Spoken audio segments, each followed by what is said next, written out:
Hello guys, welcome to my Farja Jani. இன்றைக்கி நம்ம எம்மியான chicken noodles தான் பார்க்க போகிறோம். நான் வந்து என்ன நூடுல்ஸ் எடுத்திருக்கேன்னா ரைஸ் அண்ட் மில்லட் நூடுல்ஸ் எடுத்திருக்கேன். அது வந்து மைதா இல்லாதனால ஓகே நம்ம வந்து டிஃப்ரெண்ட் ட்ரை பண்ணலாம் சொல்லி இந்த நூடுல்ஸ் எடுத்திருக்கேன். இப்போ வந்து தண்ணி வந்து நல்லா பாயில் பண்ணிக்கோங்க. தண்ணி பாயில் பண்ணும்போதே கொஞ்சம் சால்ட்டும் ஆயிலும் ஆட் பண்ணிக்கோங்க.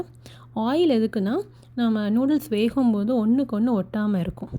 ஒன்ஸ் நம்ம முடிஞ்சிட்டுனா நூடுல்ஸு தண்ணி இல்லாமல் நல்லா ஸ்டெயின் பண்ணி வச்சுக்கோங்க. இப்போ நம்ம என்ன பண்ண போகிறோம்னா சிக்கன் நூடுல்ஸ் தான் பண்ண போகிறோம். அதுக்கு நான் சிக்கன் வந்து மசாலா தடவி நான் வந்து க்ரில்லில் வச்சுருக்கேன், ஏர் ஃப்ரையில்.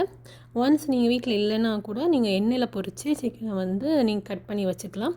நம்ம வந்து சிக்கன் வந்து ரொம்ப குட்டி இல்லாமல் ரொம்ப பெருசு இல்லாமல் மீடியம் நூடுல்ஸ்க்கு வந்து நம்ம சாப்பிடும்போது சேர்ந்து மிக்ஸ் பண்ணி சாப்பிட்ற மாதிரி அதுக்கேற்ற மாதிரி நீங்கள் வந்து எடுத்து வச்சுக்கோங்க. அதுக்கப்புறம் ஒரு பேனில் தேங்காய் எண்ணெய் ஊற்றி நான் வந்து 3 எக்கு ஸ்ட்ராம்பிள் பண்ணியிருக்கேன். நம்ம எவ்வளோ நூடுல்ஸ் எடுக்கிறோமோ அதுக்கேற்ற மாதிரி நீங்கள் வந்து எக்கு போட்டு ஸ்ட்ராம்பிள் பண்ணிக்கலாம். நல்லா எக்கு வந்து ரொம்ப குட்டி இல்லாமல் இதே மாதிரி சிக்கன் எப்படி பண்ணுறோமோ அதே மாதிரி நம்ம நூடுல்ஸ் சாப்பிடும்போது எக்கும் வாயில் வர மாதிரி ரொம்ப குட்டியாக ஸ்ட்ராம்பிள் பண்ணிட்டோன்னா நம்ம கிடைக்காது, வாயில் சாப்பிட்ற மாதிரி எக்கு போட்டோமோ வந்துடும். ஸோ இந்த மாதிரி கொஞ்சம் மீடியமாக நம்ம சாப்பிட்ற லெவலுக்கு ஸ்ட்ராம்பிள் பண்ணி வச்சுக்கோங்க. நான் வந்து இன்றைக்கி பீன்ஸ், கேரட், கேப்சிகம், மஷ்ரூம் வந்து போட்டிருக்கேன், கட் பண்ணி வச்சுருக்கேன். ஒரு பேனில் எண்ணெய் ஆட் பண்ணிக்கோங்க. அதில் இருக்கிற 4 வெஜிடபிள்ஸ் நல்லா சால்ட்டே பண்ணிக்கோங்க.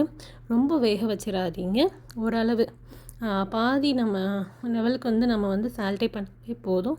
நம்ம சாப்பிடும்போது அந்த லெவல் க்ரன்ச்சினஸ் கிடைக்கும் நம்மளுக்கு. அதுக்கப்புறம் என்னென்ன சாஸ் ஆட் பண்ணியிருக்கேன்னா soya sauce, red chilli sauce, tomato sauce, இந்த 3 சாஸ் நான் ஆட் பண்ணியிருக்கேன். நல்லா அந்த வெஜிடபிள்ஸோட நல்லா சால்ட்டே ஆன உடனே நீங்கள் வந்து எக்கையும் சிக்கனையும் போட்டு நல்லா மிக்ஸ் பண்ணிக்கோங்க. அந்த வெஜிடபிள்ஸோட நல்லா ஒன்ஸ் நம்ம நல்லா கோட் ஆகிட்டுன்னா இது எல்லாமே நம்ம வந்து இப்போ நூடுல்ஸ் வந்து ஆட் பண்ணிக்கலாம். நூடுல்ஸ் வந்து அந்த மசாலாவோட அந்த எக்கு சிக்கனோட நல்லா கோட்டின் வர மாதிரி நல்லா மேலே கீழே வந்து நல்லா மிக்ஸ் பண்ணி விட்டுக்கோங்க. அப்போ ரெடி பண்ணிட்டோன்னா நம்மளோட நூடுல்ஸ் வந்து ரெடி ஆகிடும். இப்போ வந்து நீங்கள் உப்பு பத்தலைனாலும் நீங்கள் வந்து உப்பு போட்டுக்கோங்க. நம்ம சிக்கன், எக்கு, சாஸ்லாம் கொஞ்சம் உப்பு இருக்கும். ஸோ நீங்கள் உப்பு இல்லைனாலும் டேஸ்ட் பண்ண நூடுல்ஸ் போடுறதுக்கு முன்னாடி டேஸ்ட் பண்ணி உப்பு போட்டுக்கோங்க. அவ்வளோதான், எம்மியான நூடுல்ஸ் வந்து ரெடி ஆகிட்டு. உங்களுக்கு இந்த வீடியோ பிடிச்சிருந்தால் லைக் பண்ணுங்கள், ஷேர் பண்ணுங்கள், கமெண்ட் பண்ணுங்கள், சப்ஸ்கிரைப் பண்ணுங்கள். வீட்டில் ட்ரை பண்ணி எனக்கு கமெண்ட் பண்ணுங்கள். டாட்டா, பாய்.